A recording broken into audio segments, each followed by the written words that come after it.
To'y bo'lganining 10-kunida turmush o'rtog'i tomonidan ayovsiz kaltaklanish oqibatida Bulung'ur tumanidagi kasalxonaning jonlantirish bo'limiga olib kelingan kelinchak Zuhra Umarova ishi nihoyasiga yetay deb qoldi. Sputnik O'zbekiston muxbiri Umarovaning o'zi, uning onasi va Samarqand viloyati xotin-qizlar raisi Gavhar Alimova bilan bog'lanib, bo'lib o'tgan voqealar, qanday choralar ko'rilgani va kelgusida amalga oshiriladigan ishlar haqida suhbatlashdi.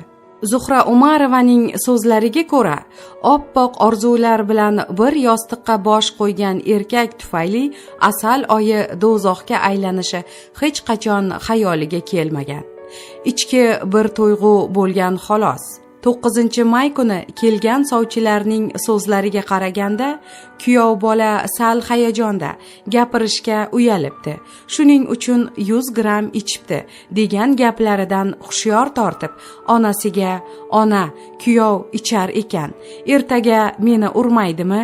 deya dilini yorgan.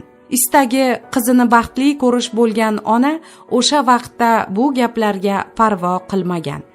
"Yaxshi niyat qil, bolam. Mana, akang ham ba'zan oz-oz ichadi. Janjal qilmaydi-ku. Sening to'ying bo'lsa, singlingning ham baxti ochilar. Ukangni uylantirgan bo'lsak, kelinning oldida qachongacha yelkangni qisib yurasan? Yoshing ham 30 dan oshdi axir", deya qizini yupatadi.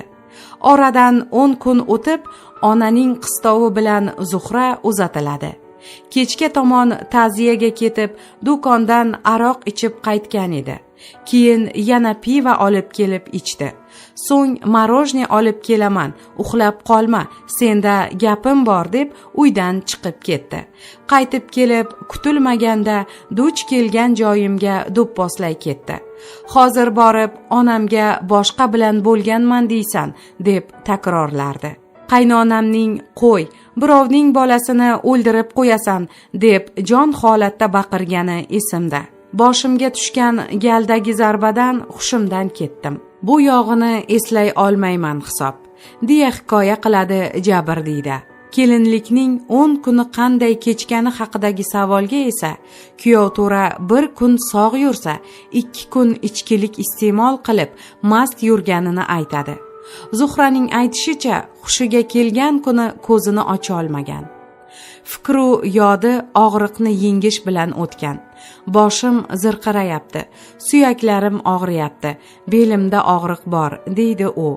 1-iyun kuni kechasi 5 nafar militsiya xodimi kelib, "Eringizning ustidan ariza yozasizmi?" deb so'radi.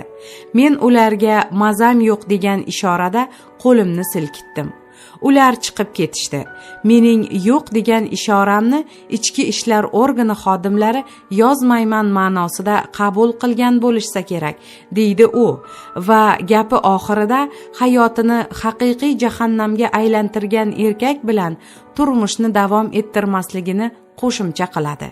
Kelinning onasi Manzura aya suhbatni kecha-yu kunduz qizining sog'ayishini tilab, Xudoga nola qilib o'tirganidan boshladi. O'sha mash'um kun oldidan qizim Zuhraning ziragi sinib qolgan ekan. Otasi chiroyli zirak oldi. "Qarang, o'sha kuni yuragim sezib, Zuhrani borib ko'rib kelay", deb yo'lga chiqdim-u, yana ortimga qaytdim. "Bir yo'la hayitda boramiz, hayitlik olib boramiz", debmanda ko'ziga yosh oladi suhbatdosh. Hammasiga o'zi aybdorligini aytadi. Niyatlarim boshqacha edi. Birdan shunday bo'lib qoldi. Yaxshiyam qo'shnisi eshitib yordamga kelibdi. Bo'lmasa qizimni o'ldirib qo'yar ekan. Onaning so'zlariga ko'ra kasalxonaga qizining ortidan borganida ikkinchi qizining Zuhra yaxshi, yuzi sal ko'kargan degan gapidan so'ng avval palataga kirmagan. Sanitarkalarning "Qizingizning ovqatini berasizmi?" degan taklifidan so'ng ichkariga kirib, farzandini avvaliga tanimagan. Joyimda qotib qoldim. So'ng ovozim boricha baqirib yig'ladim, deya esga oladi Umarovaning onasi. Samarqand viloyati Xotin-qizlar qo'mitasi raisi Gavhar Alimova maishiy zo'ravonlik muammosi O'zbekistondagi og'ir, nihoyatda murakkab masalalardan biri ekanini ta'kidlab, juda ko'p takrorlanadigan bir gapni aytadi. Zo'ravonlikka uchragan ayollar ko'pincha bu muammoni yashiradilar, or nomus qilishadi yoki darhol erlarini kechirishadi. Mana masalan Zuhra Umarovaning erining birinchi xotini bilan ham gaplashdim. Ayoldan erkak haqida alkash, bemaza degan ta'riflarni eshitdim. Hatto o'z tug'ishgan opasi ham undan bezor. Iltimos, ukamni 50 yilga qamanglar dedi uchrashganimda, deydi Alimova. 10 kunlik kelinchak Zuhra Umarova bilan sodir bo'lgan hodisadan so'ng viloyat ayollar yetakchi sifatida Bulung'ur tumaniga yetib borib, ushbu masala bilan shaxsan shug'ullandim. Xususan, aynan Alimovaning talabi bilan shu paytgacha nimagadir kechiktirib kelingan ekspertiza o'tkazilgan.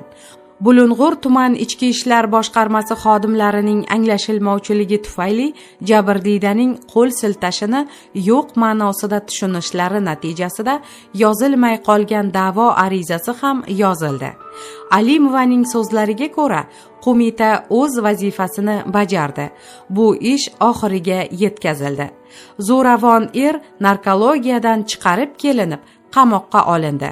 Hozirda zo'ravon ustidan O'zbekiston Jinoyat kodeksining 105-moddasi bo'yicha jinoiy ish qo'zg'atilgan. Zuhra Umarova esa Xotin-qizlar qo'mitasi himoyasiga olingan. To'liq tuzalgach, uni ishga joylashtirish rejalashtirilmoqda.